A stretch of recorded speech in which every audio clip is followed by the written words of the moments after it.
फरवरी के महीने में ढेरों गार्डनिंग वर्क्स होते हैं। प्लांट की रिपोर्टिंग, प्रूनिंग और रूट प्रूनिंग सभी काम करने होते हैं। तो फ्रेंड्स, ये है मेरा हिबिस्कस का प्लांट और इसमें बहुत सारे काम करने हैं। तो आइए देखते हैं आगे क्या क्या काम करने हैं। Hello friends, welcome back to my YouTube channel Sinha's garden and blogs. तो ये है पंचमुखी हिबिस्कस। और तो देख रहे होंगे कि ये प्लांट कितना बुशी हो गया है, क्योंकि इसकी मैं हमेशा प्रूनिंग करती रहती हूँ। साल में एक बार हार्ड प्रूनिंग करती हूँ और ज़रूरत होती है तो कभी कभी सॉफ्ट प्रूनिंग भी करती हूँ। हमें ये भी देखनी पड़ती है कि कहीं रूट बाउंड तो नहीं हो गया है। तो देख रहे होंगे कि मेरे पॉट में जो रूट्स हैं ऊपर तक आ गए हैं। तो इसमें रूट बाउंड भी हो गई है, क्योंकि इसके जो जड़ें होती हैं बहुत ज़्यादा फैलती हैं। तो पहले तो इसकी प्रूनिंग करेंगे। प्रूनिंग करने से हमें इसमें और ज़्यादा मल्टीपल ब्रांचेज मिलेंगे, तो प्लांट बुशी होगा और बहुत ज़्यादा फ्लावरिंग भी करेगा। और फिर हमें इसकी रूट प्रूनिंग भी करनी है। और इस प्लांट के साथ साथ एक देसी हिबिस्कस है जिसमें कि फ्लावरिंग हो रही है, तो बाद में मैं उसको भी दिखाऊंगी और उस पे भी मुझे आज कुछ कुछ काम करने हैं। तो सब प्लांट की रिक्वायरमेंट अलग अलग होती है, उसी अनुसार हमें काम करने होते हैं। तो ये प्लांट जो लगा हुआ है ये बड़ा पॉट में ही लगा हुआ है, लेकिन इस प्लांट के अकॉर्डिंग इसको और बड़ा पॉट चाहिए, लेकिन इससे बड़ा पॉट मैं नहीं दे सकती हूँ और मुझे इसी में फ्लावरिंग लेनी है। तो चलिए अब इस पर क्या क्या काम करने हैं करते हैं। तो सबसे पहले तो स्टार्ट करते हैं प्रूनिंग से। तो चलिए इसकी प्रूनिंग कर लेते हैं पहले। तो जैसे कि यहाँ से पिछली बार प्रून किया हुआ था और यहाँ से देख रहे होंगे 2 स्टेम्स निकल कर आए हैं। तो इस तरह से प्रूनिंग करें, इससे 1-1.5 इंच छोड़कर फिर इसको इस तरह से प्रून करें, इस तरह से। और जैसे ये है इस तरह से प्रूनिंग फटाफट कर ले। प्रूनिंग करने से प्लांट को एक शेप और साइज मिलता है, प्लांट की खूबसूरती भी बढ़ती है, मल्टीपल ब्रांचेज आते हैं और प्लांट बुशी होता है और बहुत ज़्यादा कलियाँ भी बनती है। तो साल में एक बार हार्ड प्रूनिंग करनी पड़ती है और कभी कभी बीच में सॉफ्ट प्रूनिंग करनी पड़ती है। तो ये देखिए इस तरह से मैंने प्रूनिंग कर दी और प्रूनिंग करने के बाद ये देख रहे होंगे कि कैसा लग रहा है प्लांट। और ये देखिए अब इनके कटिंग्स भी हम लगाएंगे। इनके ये सब जो इस तरह के कटिंग्स लग जाएंगे, पेंसिल साइज की कटिंग्स ले लें तो इनके कटिंग्स को आप लगा सकते हैं। ये देखिए इस तरह से मैंने प्रूनिंग की है। अगर आप चाहते हैं किसी ब्रांच को और ज़्यादा काटना, जैसे ये है, इसको मैं अभी देख रही हूँ इसको और थोड़ा काटूँगी। यहाँ से डबल है लेकिन मैं यहाँ से इसको काटूँगी। तो अब करेंगे इसकी रिपोर्टिंग। तो रिपोर्टिंग के लिए इसको हमें पहले निकालना पड़ेगा। तो पहले तो मैं गमले को इस तरह से लिटा लेती हूँ, देखिए इस तरह से, और उसके बाद प्लांट को बाहर निकालती हूँ। इसके लिए सबसे पहले हमें चारों तरफ से इस तरह से देखिए सॉइल को छुड़ाना पड़ेगा। चारों तरफ से छुड़ा लेंगे, उसके बाद आसानी से निकल जाएगा। ये आसानी से ऐसे छूट जा रहा है। इस तरह से छुड़ाने के बाद फिर इसको हम इस तरह से चारों तरफ से करेंगे तो प्लांट बहुत ही अच्छे से निकल जाएगा। देखिए इसके रूट्स भी बाहर आए हुए हैं, देखिए। तो पहले निकाल लेती हूँ मैं। तो इस चारों तरफ से मैं हटाई और जैसे ही इसको हल्का सा मैं खींची, ये तुरंत बाहर निकल गया। और ये देख रहे हैं चींटियों का भरमार है इसमें, बहुत ज़्यादा चींटियाँ। हर एक काटने वाली लाल वाली चींटी है, ये देखिए बहुत ज़्यादा चींटी लग रखी है। यहाँ पे काट भी लिया हाथ में, बहुत ज़्यादा चींटियाँ हैं इसमें। ये देखिए रूट कैसे इसके बॉन्ड हो चुके हैं, जबकि मैं पिछले साल भी इसकी रिपोर्टिंग की थी। ये देखिए सारे रूट्स ही हैं, ये सारे रूट्स ही हैं ये। तो मैं पहले गमले धो ली और अब ये देखिए इसके रूट्स को इसी तरह ये 60% रूट मैं पहले हटाऊंगी। देखिए कितना इसमें सिर्फ रूट ही रूट हैं। ये देखिए इस तरह से मैंने काटा है ऐसे, और सिर्फ चींटियाँ ही चींटियाँ हैं, बहुत ज़्यादा। ये देखिए अलग भी कर दी हूँ मैं। और ये देखिए इसके जो मेन रूट्स एक थे इसको मैं छोड़ दी हूँ, मतलब ये खींच ली हूँ। और ये देखिए कैसे पूरा सिर्फ रूट्स ही रूट्स है।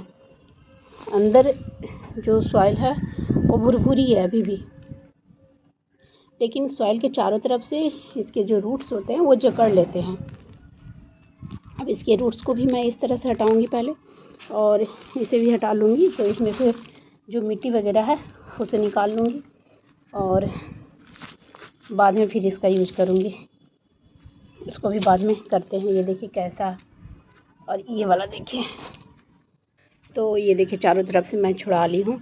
तो इस तरह से अगर इसके रूट्स रहेंगे और फिर हम सोचेंगे कि फिर से इसमें फ्लावरिंग हो, तो फिर फ्लावर्स खिलेंगे ही नहीं, कहाँ से खिलेंगे।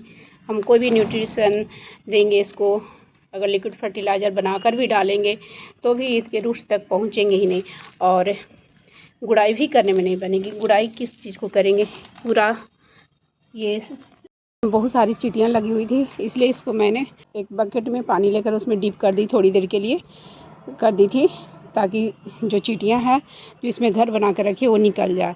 तो ये देखिए पानी से मैं निकाली हूँ और अब इनकी रिपोर्टिंग करती हूँ। तो इसके लिए कंपोस्ट में मैं गोबर की खाद, थोड़ी सी राख और किचन वेस्ट कंपोस्ट, जिसमें कि सारे चीज़ मिले हुए हैं, राइस हस्क और फिर अलग से नीम खली वगैरह सभी ली हूँ। रिपोर्टिंग कर रहे हूँ तो अगर राख हो तो ज़रूर से ज़रूर मिलाएं, क्योंकि राख जो है फंगस से बचाता है प्लांट को, और उसमें फास्फोरस बहुत मात्रा में पाया जाता है। ये सॉइल, और इसमें ऑलरेडी सैंड वगैरह मिला हुआ है, ये देख रहे होंगे बिल्कुल भुरभुरी सॉइल है। तो इसमें एक हिस्सा मतलब आप न्यू सॉइल बनाएं हिबिस्कस के लिए या अपराजिता के लिए, तो एक पार्ट सॉइल ले लें, नॉर्मल गार्डन सॉइल ले लें, और उसमें 10% सैंड मिला दें और एक पार्ट कंपोस्ट मिला लें, जिसमें कि आप जो भी मिलाना चाहें वो मिला सकते हैं। और उसके अलावा मैं यहाँ पे ये देखिए 2 मुट्ठी के आसपास नीम खली भी यहाँ पे मिला रही हूँ। ये देखिए ये नीम खली है, और इसमें थोड़ी सी मैं हल्दी पाउडर लेकर आई हूँ नीचे से, तो थोड़ी हल्दी पाउडर भी मिलाऊंगी। ये देखिए 1.5 चम्मच के आसपास, और फंजीसाइड्स है तो मिला ले। मेरे पास एक ये पाउडर है जिससे कि चींटियाँ वगैरह, जो चींटी वगैरह भागती है, तो इसमें बहुत ज़्यादा चींटी भी लगी हुई थी, तो रेफन डस्ट नाम है इसका। तो ये है इंसेक्टिसाइड, तो इससे चींटियाँ वगैरह भी दूर भागती हैं। 1 चम्मच ये मिला रही हूँ रेफन डस्ट पाउडर। तो इन सभी चीज़ को और ये कंपोस्ट को मिक्स कर लेती हूँ पहले। ये जो हल्दी पाउडर ली हूँ मैं, इसमें थोड़ा ऐसे इस तरह से स्प्रे कर दे रही हूँ।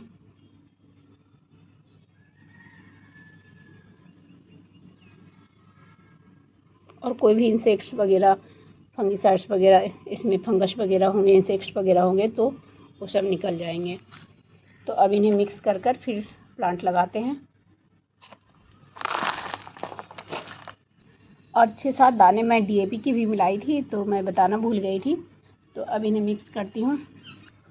तो जैसे कि सॉइल हम मिक्स करते हैं और हवा वगैरह थोड़ा चलती है तो उड़ते हैं, तो इसलिए मैं थोड़ा सा यहाँ पे हल्की हल्की इस तरह से पानी का छींटा मार रही हूँ, बहुत हल्की से, और उसके बाद मिला रही हूँ। तो इस तरह से मिला ली हूँ। तो गार्डनिंग करना कोई आसान बात नहीं है फ्रेंड्स। कभी कभी जैसे कुछ लोग मानते हैं कि प्लांट की सिर्फ वीडियो खड़े होकर बना लिए हो गया, लेकिन बहुत करना पड़ता है। टाइम टू टाइम देखिए प्लांट की रिपोर्टिंग वगैरह सब कुछ करनी पड़ती है हमें। तो अभी फरवरी का मंथ ऐसा होता है कि इसमें सारे प्लांट वगैरह की ज़्यादातर की गुड़ाई, रिपोर्टिंग कुछ ना कुछ प्लांट की करनी पड़ती है। तो अभी 1 महीने हम लोग इस तरह से बहुत ज़्यादा वर्क करते हैं, उसके बाद जाकर हमें रिज़ल्ट मिलते हैं। तो फ्रेंड्स वीडियो को पूरी देखें, यही रिक्वेस्ट है आपसे, और अच्छे से देखें। तो ये देखिए पॉट को भी धोकर सुखा दी हूँ, क्योंकि इसमें चींटियाँ वगैरह लगी हुई थी। और यहाँ पे 1 डिग्री वगैरह इस तरह से रख दे रही हूँ। तो फ्रेंड्स हाथ भी गंदे करने पड़ते हैं, ये देखिए इस तरह से गंदे हो जाते हैं, और बहुत ज़्यादा समय देना पड़ता है गार्डनिंग में। तो नीचे में सबसे पहले जो सॉइल के कुछ मोटे पार्ट्स होते हैं और कुछ वेस्टेज होते हैं, उन्हें मैं डालती हूँ, या ड्राई लीव्स वगैरह होते हैं जो कि गार्डन में हम लोग इकट्ठा कर कर रखते हैं। ये जैसे कि अब अपराजिता की मैं कटाई छटाई की थी, तो ये बचा हुआ था थोड़ा, और एक प्लांट में डाली थी। और ये देखिए ये गार्डन जब साफ़ करती हूँ, गार्डन की साफ़ सफाई जब करती हूँ, तो जो ड्राई लीव्स वगैरह होते हैं उन्हें इकट्ठा करके रख देती हूँ, या तो कंपोस्ट में डाल देती हूँ। तो इसे भी थोड़ी सी डाल रही हूँ, ये देखिए इतना डाली हूँ, देखिए इस तरह से। तो ये देखिए सूखा हुआ है, इससे फंगस भी नहीं लगेगा प्लांट को। तो सूखा हुआ यूज करें तो फंगस भी नहीं लगेगा। अगर गीला यूज करेंगे तो फंगस लगने का डर रहता है। तो थोड़ी सॉइल भरने के बाद ऊपर से रेफिन डस्ट पाउडर थोड़ी सी डाल दी हूँ और उसके बाद अब रूट्स को रखेंगे और उसको देख लेंगे कि अब हमें इसमें और भरना है या निकालना है। और उसके बाद रूट बॉल को देखकर चेक कर लें एक बार कि ये लेवल में है कि नहीं। तो ये लेवल में है, अब सही है। थोड़ी खाली ही रखनी चाहिए, बड़ी पॉट भी है और रूट्स वगैरह जो हैं वो ऊपर की ओर भी आने लग जाते हैं अगर ज़्यादा भर कर रखेंगे तो। फिर उसके बाद गुड़ाई करना, कुछ कंपोस्ट देना सब मुश्किल हो जाता है। अब चारों तरफ से हम इसमें मिट्टी भर लेते हैं जो हमने बना कर रखे हैं। तो इस तरह से मिट्टी को प्रेस करें ताकि नीचे में कोई एयर पॉकेट ना रह जाए। तो ये देखिए इस तरह से मैं इसको लगा दी हूँ और लगाने के बाद इस तरह से इसको ज़रूर हिलाएं पॉट को अच्छी तरह से, ताकि इसमें कोई एयर पॉकेट ना रहे अंदर में। अब इसको 1 सप्ताह तक शेडी प्लेस में रखना है और इसमें अब हम डालेंगे फंगिसाइड्स मिला हुआ पानी। तो अब दूसरे प्लांट पे भी कुछ काम है जो कर लेते हैं, देखते हैं क्या क्या काम करने हैं इस पे। और ये है देसी हिबिस्कस। तो इसमें तो फ्लावरिंग स्टार्ट हो गई है और इसके हर टिप्स पे कई कलियां बनी हुई है, लेकिन अभी मुझे इसकी प्रूनिंग करनी बाकी है। प्रूनिंग करनी है, अगर अभी प्रूनिंग नहीं करूँगी तो इस तरह से लगी लगी से इसके ब्रांचेज रह जाएंगे और फिर फ्लावरिंग ज़्यादा भी नहीं होगी, मल्टीपल ब्रांचेज नहीं मिलेंगे। तो इसकी प्रूनिंग कर लेते हैं और इसकी रिपोर्टिंग नहीं करनी है, सिर्फ इसकी गुड़ाई कर कर इसमें कंपोस्ट डालने हैं। तो सब प्लांट की रिक्वायरमेंट अलग अलग होती है, उसी के अनुसार हमें काम करने पड़ते हैं। क्योंकि इसको लगाई हूँ मैं 6 महीने पहले ही, बारिश के मौसम में लगाई थी। तो इस तरह से प्रूनिंग कर दी हूँ और इसमें 3 स्टेम्स थे, तीनों को मैंने काट दिया है और यहाँ से अब निकलेंगे और ज़्यादा ब्रांचेज, तो ये प्लांट बुशी होगा। तो इसकी गुड़ाई कर कर ये देखिए थोड़ी सी सॉइल निकाल ली हूँ, ज़्यादा नहीं, हल्की सी सॉइल निकाल ली हूँ। और अब इसके लिए जो कंपोस्ट बनाया वो अलग है। इसमें सिर्फ कंपोस्ट है, इसमें गोबर की खाद, नीम खली, किचन वेस्ट कंपोस्ट, थोड़ी सी वर्मी कंपोस्ट, एक मुट्ठी राख है और 5-6 दाने डीएपी के भी मिले हुए हैं और फंगिसाइड सब मिले हुए हैं इसमें। तो बस ये देखिए तो कंपोस्ट हमने मिलाया है, सिर्फ इसे ही डाल दी हूँ मैं यहाँ पे और इसके ऊपर से इसको कवर कर देंगे सॉइल से, जो नॉर्मल सॉइल है। जो आपने निकाला अभी उससे भी कर सकते हैं, लेकिन मैं उससे नहीं कर रही हूँ, जो पहले से रखा हुआ है उससे कर रही हूँ। तो ये देखिए इस तरह से ऊपर से सॉइल डाल दी हूँ मैं। तो अब पानी डाल लेते हैं।